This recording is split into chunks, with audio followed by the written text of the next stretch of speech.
Bienvenue dans World Therapy, le premier podcast qui prend soin de ta santé mentale et physique. Ici, on t'accompagne avec des coachs spécialisés pour répondre à tes problématiques personnelles tout en marchant. Prêt pour la deuxième balade? Aujourd'hui, j'ai le plaisir d'accueillir Wonder Nina. Alors dis-moi plutôt, est-ce que tu préfères Wonder Nina ou Nina? Nina, c'est très bien. Très bien. Nina est une coach spécialisée dans le mindset, donc on aime bien appeler mindset coach. Et elle va nous aider aujourd'hui à répondre à une question que je pense que même toutes les deux on s'est déjà posée Clairement. il y a quelques années en arrière. Pourquoi je n'arrive pas à libérer mon plein potentiel? Du coup, Nina, est-ce que tu pourrais donner une définition du plein potentiel pour mettre un cadre à cette problématique? Complètement. Alors le plein potentiel, c'est finalement le potentiel qu'on a en nous, qu'on va réussir à libérer sous toutes ses formes. Okay. Donc finalement, c'est aussi bien notre potentiel physique, mental, émotionnel. Donc c'est vraiment le 360 de nos capacités qui est en soi complètement infini. Donc c'est aller à la quête de ce potentiel-là tout en appréciant le process finalement parce qu'il n'y a pas de fin définie, mais c'est de se considérer comme étant quelqu'un qui se révèle pleinement. Ok, c'est très joliment dit. Surtout que j'aime bien appuyer sur le fait qu'il y a plusieurs points dans le plein potentiel. Vraiment la partie confiance en soi, la partie alignement, la partie connaissance de soi, ce que tu viens de dire. Donc je trouve que c'est primordial et ça je pense qu'on devrait vraiment l'apprendre à l'école, de base. Alors là franchement, s'il y a un combat que j'aimerais mener, c'est qu'on puisse apprendre tout ça beaucoup plus tôt. Ouais. Et ça nous permettrait finalement d'avoir chacun de nos domaines de vie qui soient beaucoup plus épanouis, alignés avec nous-mêmes. Donc je suis d'accord avec toi. Trop bien. Alors, avant qu'on enchaîne, est-ce que tu peux te présenter et tu peux nous raconter un petit peu ton parcours? Oui, complètement. Alors du coup, moi c'est Nina, j'ai 29 ans actuellement.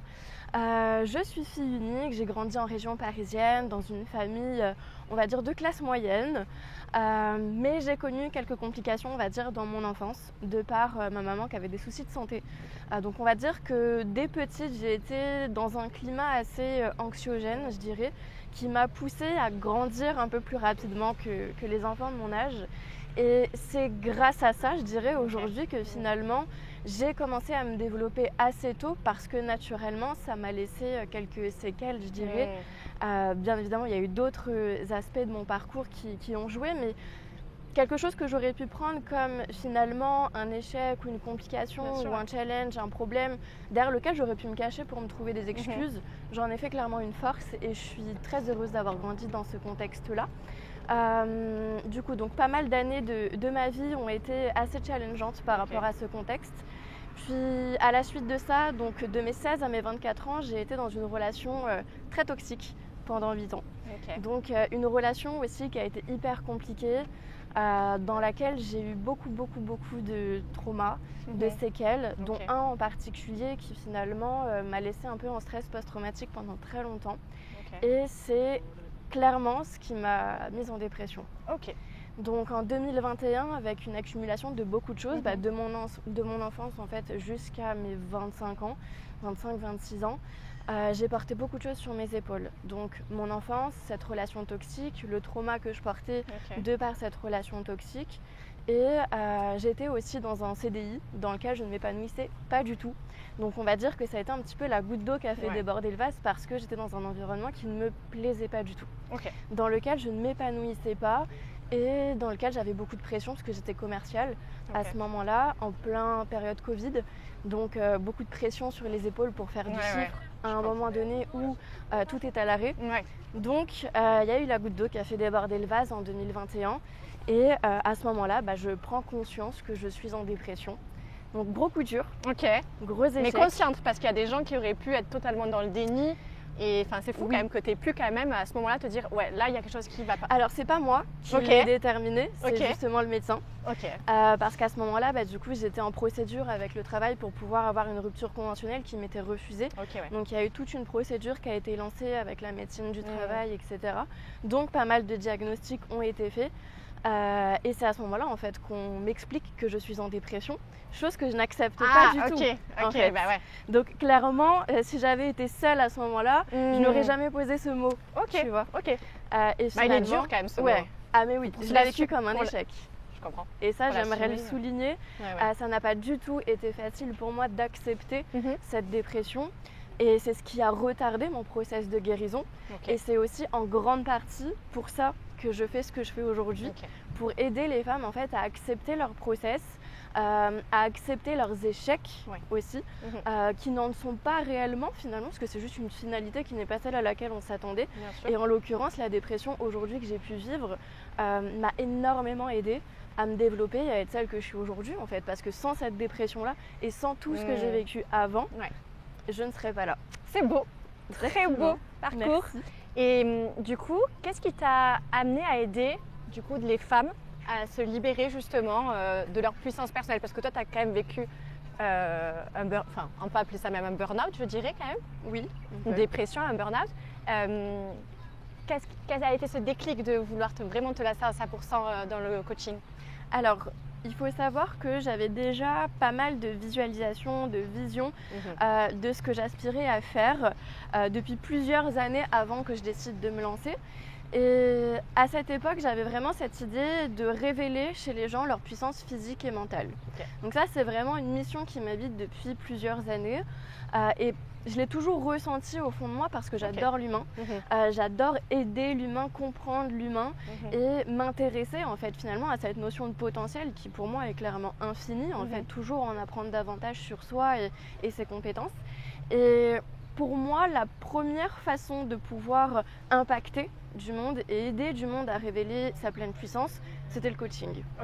Donc c'est comme ça que j'ai pris cette décision de démarrer le coaching, sauf que ça ne s'est pas fait tout de suite parce que quand j'ai pris cette décision, j'étais encore en CDI à ce moment-là. Puis il y a la dépression qui est arrivée, entre guillemets, que j'ai eu beaucoup de mal à accepter, donc ça a retardé mon process finalement de mise en place de ce projet-là. Mais ça s'est encore plus renforcé pendant que moi je vivais tout ce process parce que je me suis dit, mais en fait, là que je suis dans le trou, entre guillemets, parce que j'avais vraiment le sentiment d'être dans un trou, je me suis dit, c'est encore plus important pour moi et ça fait encore plus sens en fait de pouvoir aider surtout les femmes en fait à briller véritablement parce que tout ce process pendant lequel j'ai été clairement dans le noir m'a donné encore plus envie de briller et de me révéler et de prendre cette revanche sur la vie. Et je me suis dit, vu que je l'ai vécu, c'est encore plus pertinent que je puisse aider les femmes à se révéler. Très beau ce que tu dis, j'adore. Le mot briller, moi, ça me... Ah oui, j'adore. Du coup, est-ce qu'il y a eu un moment clé dans ta vie qui a tout changé et qui t'a fait comprendre l'importance de cette transformation? Alors c'est clairement quand j'étais dans cette phase hyper compliquée. Donc on va dire que j'ai eu le diagnostic en 2021 par rapport à cette dépression. Et les mois qui ont suivi ont été hyper challengeants pour moi parce que j'ai pris la décision en fait de ne pas prendre de traitement. Donc ça c'est une décision qui m'est propre, c'est pas forcément quelque chose que je conseille, attention, disclaimer, mais ça a été ma décision et ça a été tellement challengeant. J'ai mis tellement d'actions en place, plusieurs thérapies avec différents types de thérapeutes et c'est à ce moment-là en fait que clairement j'ai mis en lumière cette notion de se connaître soi, apprendre qui nous sommes, être en conscience de soi, qui est hyper important pour véritablement aller vers une vie beaucoup plus alignée.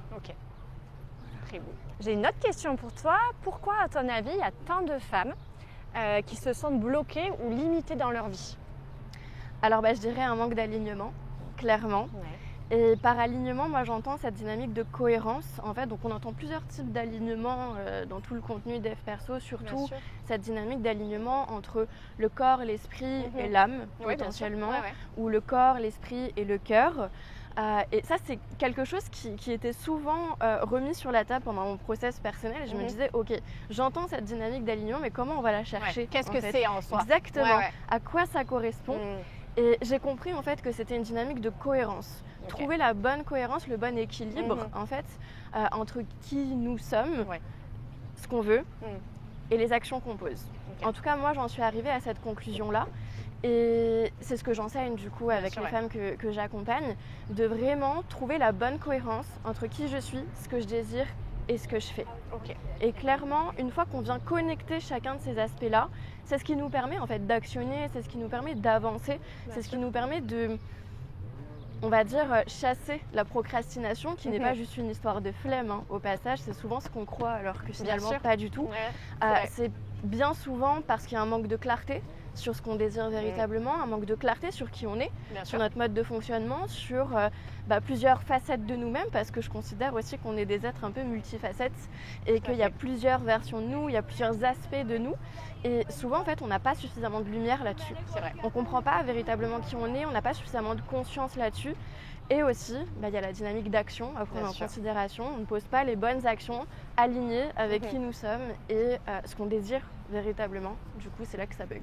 Quels sont les premiers signes qui montrent qu'on n'est pas aligné avec notre puissance, justement, selon toi? Alors, est-ce que tu arrives à détecter un petit peu tout ça?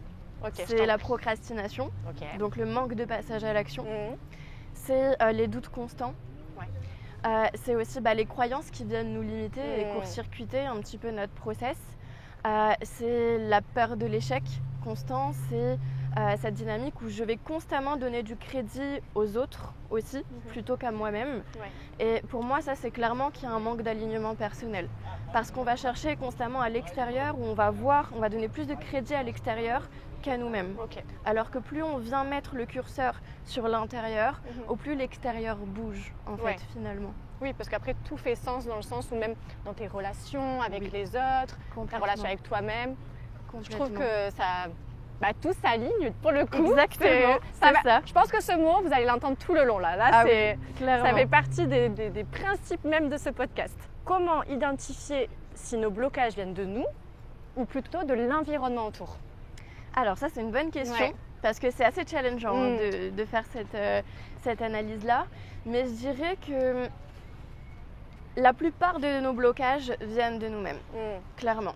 Parce que notre monde extérieur n'est que le reflet de notre monde intérieur. Donc finalement, ton environnement va être un peu le reflet de ce qui se passe à l'intérieur. Si en toi tu doutes, naturellement l'extérieur aura un impact hyper conséquent sur toi.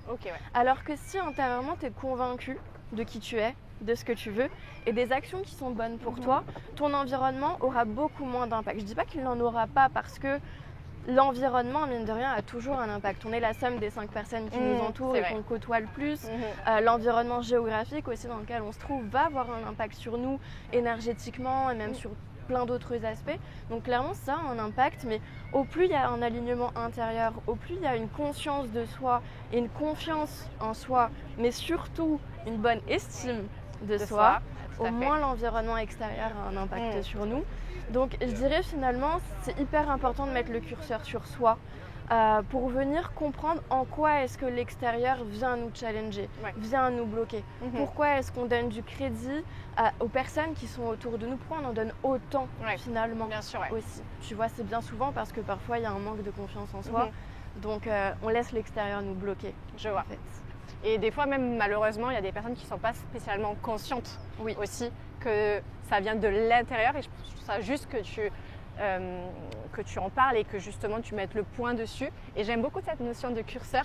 Moi, je sais que dans mon passé, je vivais beaucoup de montagnes russes. Je pouvais être très heureuse, très triste. Et en fait, mon thérapeute m'avait juste... il a été ultra juste parce qu'il m'avait dit, tu sais, la vie, c'est pas un long fleuve tranquille, on est d'accord, on sait qu'il y a des hauts et des bas. Il dit, mais au lieu de vivre en haut, en bas, en haut, en bas, le but, c'est de vivre, tu sais, un peu, de surfer sur la vague. Et j'aimais trop cette métaphore parce que je me disais, ça a du sens et un jour, je comprendrai. Et aujourd'hui, c'est bon, je comprends de part, comme tu disais, quand tu es bien suivi par de la thérapie, peu importe les personnes avec qui on a envie de se faire accompagner, mais c'est vrai que c'est ce qui nous permettra après de... Sur le moment, on se dit, mais qu'est-ce qu'il dit? Et après, tu dis, ah ouais, tout est clair. Ça fait pas sens tout de suite, parfois. Et c'est OK, c'est de laisser le process, en fait, infuser. Et venir en fait nous faire sens à un moment donné et de croire clairement au process, à la puissance du process, comme on dit en anglais, trust the process, c'est vraiment croire en ton process parce que ça fait la différence. C'est vrai. Nina, j'avais une autre question pour toi parce que je pense que tu dois en avoir beaucoup dans tes coachings. Quelles sont les croyances les plus fréquentes qui empêchent les femmes de passer au niveau supérieur justement? Alors il y en a pas mal. C'est des croyances assez simples mais qui bloquent beaucoup. C'est je ne suis pas assez. Je dois être parfaite pour être aimée. Je dois être constamment dans le faire ou le faire plaisir aussi pour être aimée.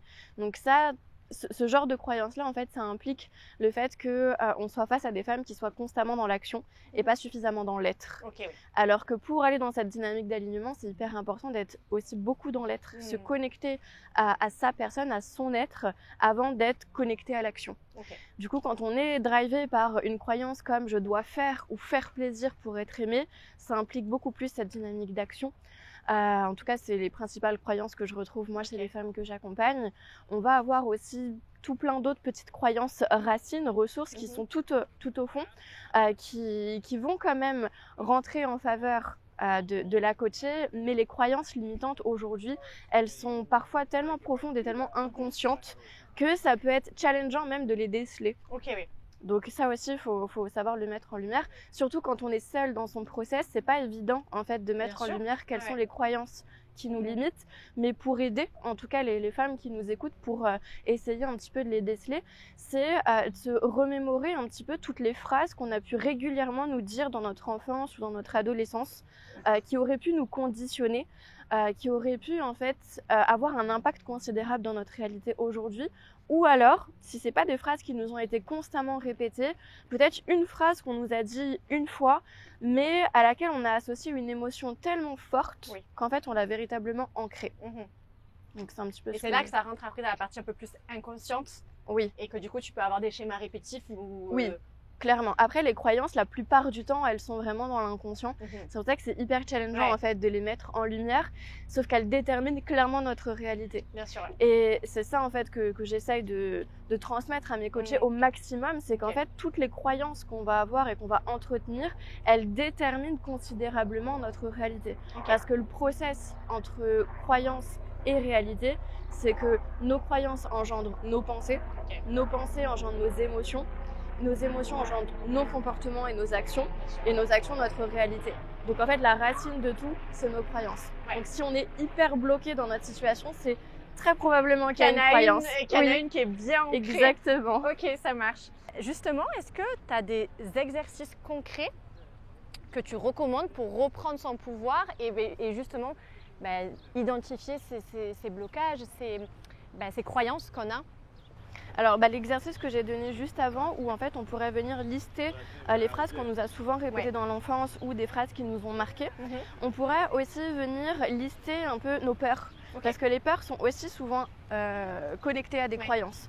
Donc ça, je dirais de pouvoir vraiment lister toutes les peurs et derrière de s'amuser en fait à faire l'exercice de j'ai telle peur, donc potentiellement j'ai peur de l'échec ou j'ai peur de la réussite, et d'associer derrière plein de phrases qu'on aurait pu nous dire ou qu'on se répète au quotidien. Donc de mettre la lumière aussi un petit peu sur notre discours intérieur. Comment est-ce qu'on se parle au quotidien? Est-ce que je me parle avec amour, avec bienveillance, ou au contraire est-ce que je me répète tout le temps que je suis pas assez belle, je suis pas assez intelligente, je suis pas capable, je vais pas y arriver, de toute façon je ne fais qu'échouer, je suis faite pour échouer. Tu vois, donc mettre un peu de lumière en fait sur son discours intérieur, parce que ça veut dire beaucoup de choses. En effet. Et même des fois quand on dit non mais moi j'ai toujours été je cherche un exemple, j'ai toujours été. Ma mère elle disait oui, voilà, que je faisais jamais attention à mes affaires, tu vois, que j'étais étourdie. Tu vois, c'était ça.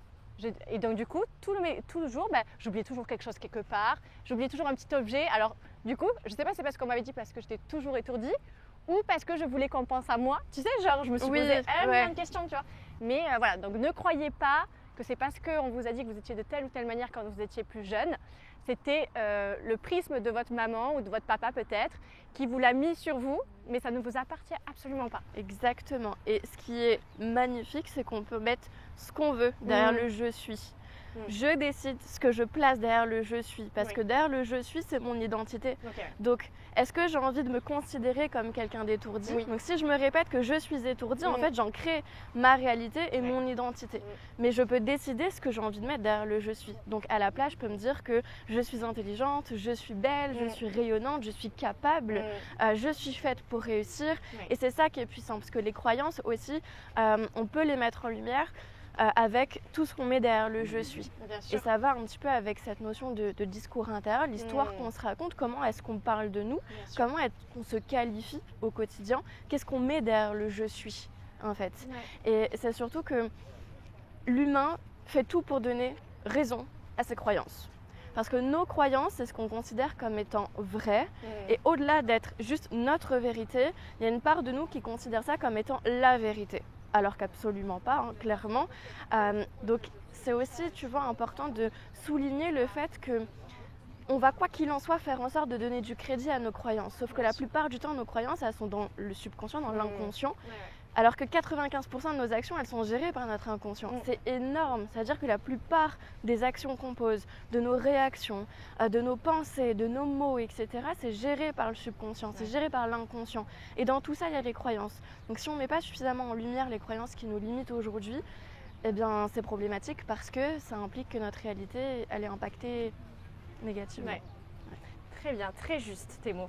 Pourquoi c'est si difficile d'oser le changement? Parce que comme on a dit, ces croyances, elles sont là depuis très longtemps. Donc comment, du coup, il y a cette notion de difficulté, même quand on sait qu'on n'est pas à notre place? Alors, oser le changement, c'est déjà, quoi qu'il en soit, hyper challengeant, surtout quand on a des croyances comme « je ne suis pas capable »,« je ne suis pas assez »,« je ne suis pas assez parfaite », etc.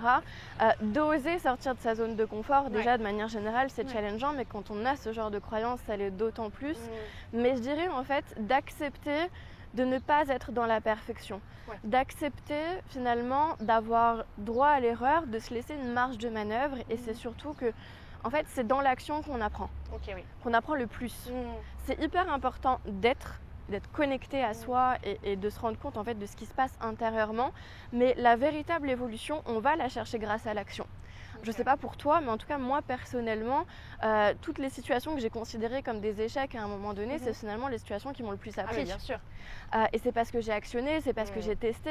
Alors, il y a des moments où c'est challengeant et on va avoir des regrets sur le coup. On va dire pourquoi j'ai fait ça, j'aurais dû faire autrement.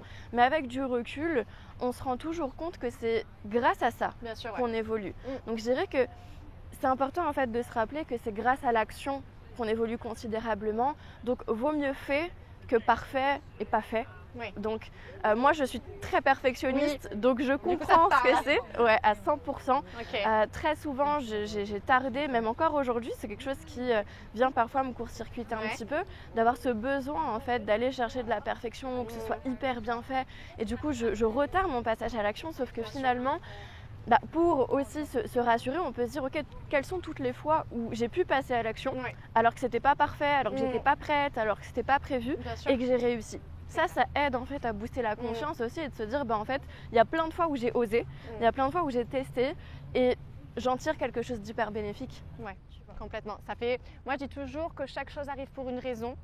Et qu'on a toujours à apprendre, il y aura toujours une leçon derrière en fait. Comme tu dis, même si c'est pas parfait, ou même si tu penses que tu t'es planté, dans tous les cas, ça t'a appris quelque chose. Exactement, à 100% d'accord. Rien n'arrive par hasard. C'est clair. Alors, ensuite, comment rester motivé et discipliné quand on décide justement de se transformer? D'ailleurs, tu parlais de procrastination, tout ça. Comment on tient le cap? Alors déjà, il faut vraiment souligner aussi, il y a beaucoup de choses qu'on souligne aujourd'hui, mais il faut vraiment souligner aussi que la discipline, c'est une des plus belles preuves d'amour qu'on puisse avoir envers soi-même. Et ça fait aussi écho à un de mes premiers réels qui a percé sur mon compte, où je parle de la discipline justement. La discipline, elle est plus forte que la motivation. Si on compte sur la motivation pour être discipliné, malheureusement, ça ne tiendra pas parce que la motivation, elle fluctue constamment. La discipline, c'est aussi cet engagement qu'on a envers soi-même d'aller chercher du résultat. C'est l'engagement qu'on a envers soi-même de se donner de l'amour.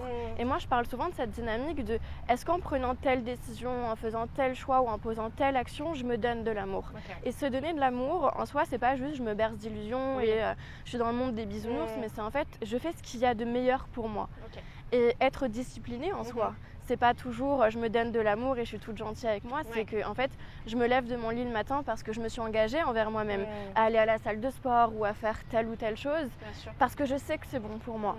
Et c'est de se rappeler pourquoi en fait on fait les choses. Ça aide aussi à rester discipliné, c'est de se rappeler qu'en fait je fais les choses pour une bonne raison. Si j'ai décidé de m'engager à un moment donné, je sais que je l'ai fait pour mon bien. Et c'est surtout dans les moments les plus challengeants qu'on doit se rappeler de pourquoi on le fait. Et que c'est finalement la meilleure chose à faire pour soi et qu'on s'est engagé envers soi-même pour le faire. Je sais que pour certaines personnes, ça aide de s'engager publiquement ou auprès de certains proches pour pouvoir vraiment tenir le cap. Moi, je connais des personnes qui sont comme ça. Moi, c'est pas nécessairement ce qui me drive, mais pour rester disciplinée sur quelque chose, moi, j'aime me rappeler pourquoi je le fais et que c'est la plus belle preuve d'amour que je puisse avoir envers moi. C'est très beau. Moi, par exemple, ça fait depuis janvier que je me suis mise à marcher et faire les fameux 10 000 pas par jour. Je ne le partage pas pour m'envoyer des fleurs et tout, mais parce que je sais que je m'engage auprès de ma communauté à faire vraiment cette action que je me suis donnée à faire. Parce que je sais que ça va prendre soin de ma santé, que ce soit mentale ou physique, et que je sais que ça a énormément de bienfaits. Je dors mieux. Donc du coup, en fait, je trouve que ça fait partie justement, en anglais, moi j'adore le mot, c'est consistency, du coup, pour la discipline. Et c'est vrai que je trouve que ça me permet, moi en tout cas, de rester régulière dans mes actions. Et même pour le sport. Donc vous voyez, des fois, ça peut être une toute petite action comme ça. On ne parle pas de choses trop grandes ou trop hautes. Juste le fait de marcher et de me dire tous les jours, je poste mes 10 000 pas qui sont faits par jour. Je suis contente et c'est ce qui fait que ma discipline, elle est constante. Nina, je suis allée lire ta bio sur Instagram. Et il y a une de tes phrases qui m'a beaucoup plu et qui m'a inspiré une question. Tu parles de passer sa vie au niveau supérieur. Et je voulais savoir qu'est-ce que ça veut dire concrètement pour toi de passer à ce niveau supérieur. Ouais, alors c'est vrai que c'est une phrase que j'emploie souvent, cette dynamique de passer au niveau supérieur et notamment faire passer toute sa vie au niveau supérieur. À mes yeux, ça symbolise vraiment cette dynamique d'évolution, d'évoluer et vraiment de franchir à chaque fois des nouveaux steps d'évolution et dans chacun des domaines de vie. Donc aussi bien personnellement, parce que tout part de soi, mais aussi dans ses relations, dans son projet professionnel, dans son couple par exemple, dans ses amitiés ou même avec sa famille aussi. Ça peut être le cas pour des loisirs, des projets perso, ça peut être aussi pour notre santé, qu'elle soit physique ou mentale, mais vraiment être dans cette dynamique en fait, je vais chercher cette évolution, je cherche en fait à m'éveiller, à m'élever en fait constamment, qui pour moi est un petit peu l'objectif de notre vie sur Terre en fait, de chercher à évoluer et s'éveiller. Maintenant, on va passer aux questions de nos auditrices, parce que j'en ai eu pas mal et j'ai fait le tri. Alors, j'en ai sélectionné exactement 4. Tu es prête ? Oui. Allez, c'est parti. Alors, que répondre aux proches qui ne comprennent pas notre évolution et qui justement peuvent nous freiner ? Ok, alors très très bonne question parce que ça arrive souvent. Et le plus challengeant, c'est quand nos proches nous freinent par leurs propres insécurités à eux. Donc c'est aussi de se rappeler que finalement, encore une fois, notre monde intérieur est hyper déterminant par rapport à ce qui va se passer autour de nous. Donc quand nos proches viennent parfois nous freiner, nous dire est-ce que tu es sûr que tu veux faire ça, tu ne devrais pas le faire, c'est trop risqué, ou là c'est trop compliqué, etc. C'est souvent le reflet en fait de leurs propres insécurités. Donc c'est de se dire qu'en fait ça ne nous appartient pas. Tout combat n'est pas bon à mener et on n'a pas à intervenir sur les combats qui ne nous appartiennent pas. Et en l'occurrence les combats de nos proches. Mais la façon, à mon sens, la plus juste de pouvoir répondre à ce genre de situation, c'est d'expliquer à nos proches qu'on comprend que leur objectif, c'est de vouloir notre bien, de nous avertir pour notre bien, avec bienveillance, et de leur expliquer que finalement, s'ils nous aiment sincèrement, la meilleure chose qu'ils puissent faire, en fait, c'est de nous laisser expérimenter ce qu'on a expérimenté, parce qu'encore une fois c'est aussi en faisant des erreurs, en ayant des échecs ou des situations parfois challengeantes qu'on évolue véritablement. Donc finalement, est-ce que la plus belle preuve d'amour qu'on pourrait avoir envers quelqu'un, ce serait pas de le laisser vivre sa propre expérience, potentiellement effectivement lui faire part parfois de nos peurs et de nos doutes par rapport à ce qu'il est en train d'entreprendre, mais de le laisser en fait vivre sa propre expérience. Donc c'est comme ça que moi je verrais la chose, de les prévenir que c'est à nous de vivre nos expériences et que on comprend la démarche qu'ils ont et qu'on apprécie aussi pour ne pas les braquer alors qu'ils le font avec le cœur. Ce que je disais, le fait de même les remercier, genre je t'ai entendu, je t'ai écouté et ça me fait plaisir que tu prennes soin de moi, mais j'ai envie de faire de telle manière et j'aimerais que par amour tu la respectes et tu m'écoutes. Et... Non, franchement c'est top. Comment gérer la peur du jugement quand on veut s'affirmer et briller pleinement? Ah, la peur du jugement, le regard des autres, qui est très très présente. Et moi-même, j'ai été impactée par cette peur et je pense qu'on l'est tous clairement impactés parce que on grandit dans une société dans laquelle on nous fait comprendre que voilà, c'est important de rentrer dans les cases, ne pas déborder, de faire les choses bien, etc. Donc finalement, on a très rapidement cette pression aussi de comparaison, même à l'école. On va très facilement récompenser ceux qui font mieux que les autres, qui ont les meilleures notes, qui sont les plus sages, etc. Donc on ne nous apprend pas en fait à briller dans notre propre authenticité, à se connecter finalement aussi à notre différence. Donc on cherche à s'extraire de la case, mais en même temps, on a une part de nous qui est rassurée dans le fait de rentrer dans la case, paradoxalement.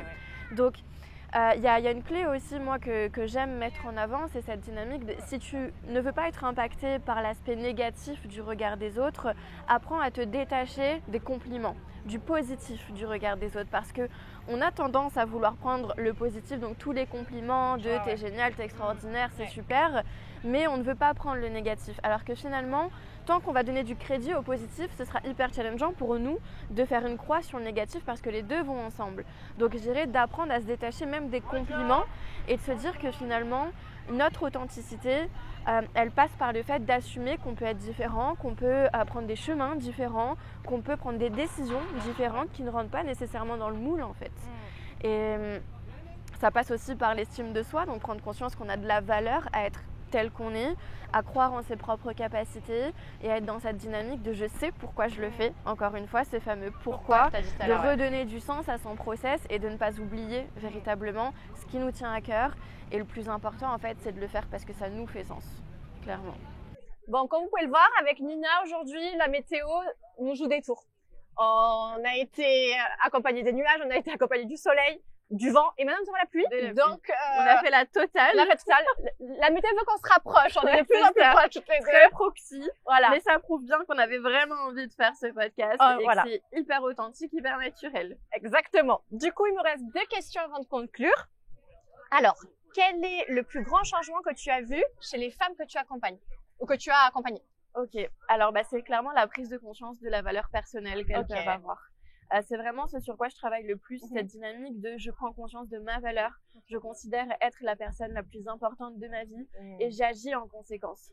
Moi, l'image que j'aime leur donner, c'est qu'elles sont la reine de leur royaume personnel et que ce royaume, en fait, elles peuvent en faire le plus beau des royaumes ou le plus sombre, le plus compliqué et que finalement, en fait, c'est elle la reine dans ce royaume-là et que clairement, c'est important qu'elles agissent en conséquence. Et telle une reine, en fait, c'est de prendre cette position, ce pouvoir, ce leadership envers soi-même, finalement, et agir en conséquence, mais aussi à la hauteur de sa valeur, à la hauteur du respect qu'on mérite, parce qu'on parle souvent de « je mérite telle chose, je mérite tel respect de la part des autres », mais personnellement, je considère, et tu me diras si tu me rejoins, mais que la façon dont on va se traiter nous-mêmes va donner le tempo aux autres derrière. Donc plus moi je vais me respecter, au plus les gens pourront me respecter derrière. Au plus je vais me traiter comme étant une personne importante, au plus je vais avoir cette estime aussi de la part des autres.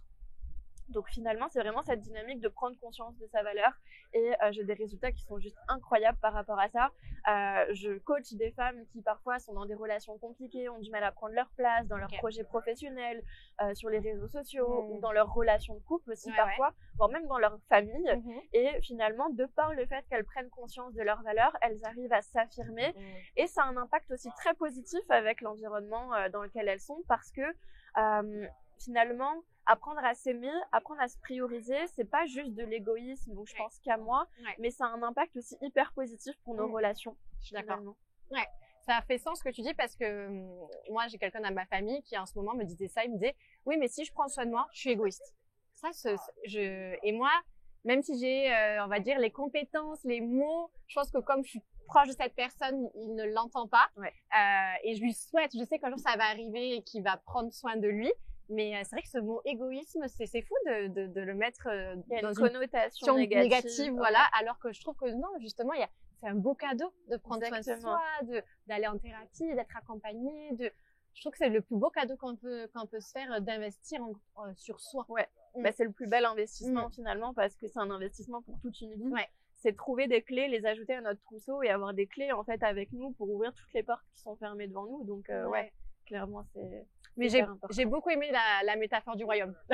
J'adore, ça me parle beaucoup. Super. Alors, dernière question d'une des abonnées. Comment développer l'estime de soi dans un monde où on est jugé et critiqué en permanence? Et comment du coup se détacher du regard des autres?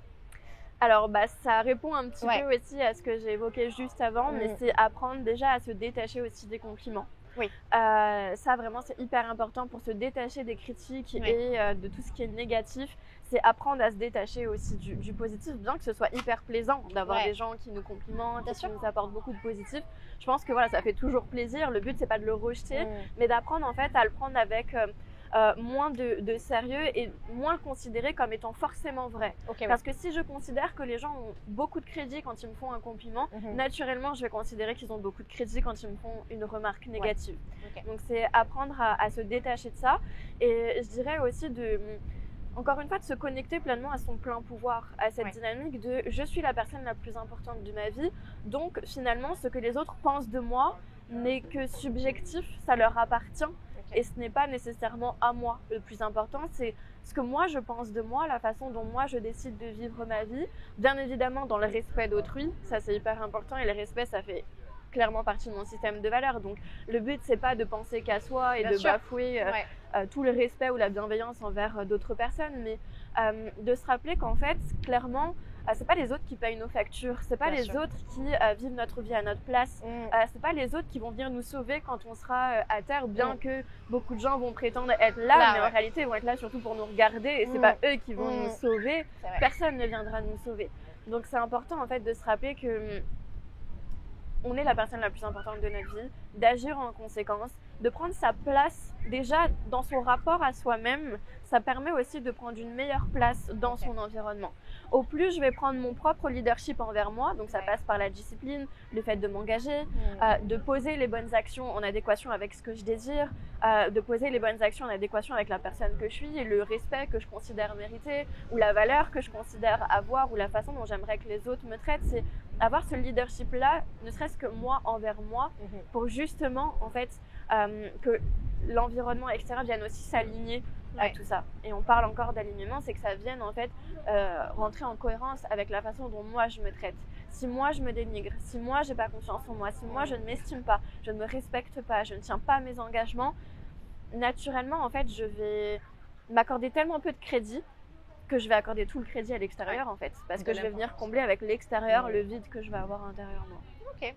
Top. Pour clôturer cette vidéo, j'aimerais te poser une dernière question. Si tu devais donner un seul conseil aux femmes qui veulent reprendre leur pouvoir aujourd'hui, ça serait quoi? Alors, pour reprendre son pouvoir personnel, je dirais que ça passe par se considérer comme la reine de son royaume et agir en conséquence en fait, de se visualiser telle la reine de son royaume. Moi je parle beaucoup avec des métaphores, des visualisations, des images pour justement représenter et appuyer mes propos, et j'aime beaucoup cette image justement de la reine de son royaume, et c'est de se visualiser sur son trône dans un royaume lumineux ou coloré, enfin peu importe en fait ce qui nous plaît, même un royaume tout plein d'étoiles qui scintille, qui brille, peu importe, mais voilà, vraiment de se rappeler on peut avoir cette posture en fait de leader de sa propre vie, et ça passe par la visualisation pour pouvoir l'intégrer véritablement, et derrière de s'engager à agir en conséquence derrière. Mais voilà, cette dynamique de je reprends mon pouvoir de par le statut que je m'accorde personnellement. Super. Merci beaucoup Nina pour toutes ces informations, ces partages, ces conseils. Vraiment merci du fond du cœur. Et du coup, écoutez, si ça vous a plu ou que vous pensez à quelqu'un qui a besoin d'entendre ce podcast, je vous invite à le partager, à vous abonner à la chaîne, et je vous dis à très vite pour un prochain épisode.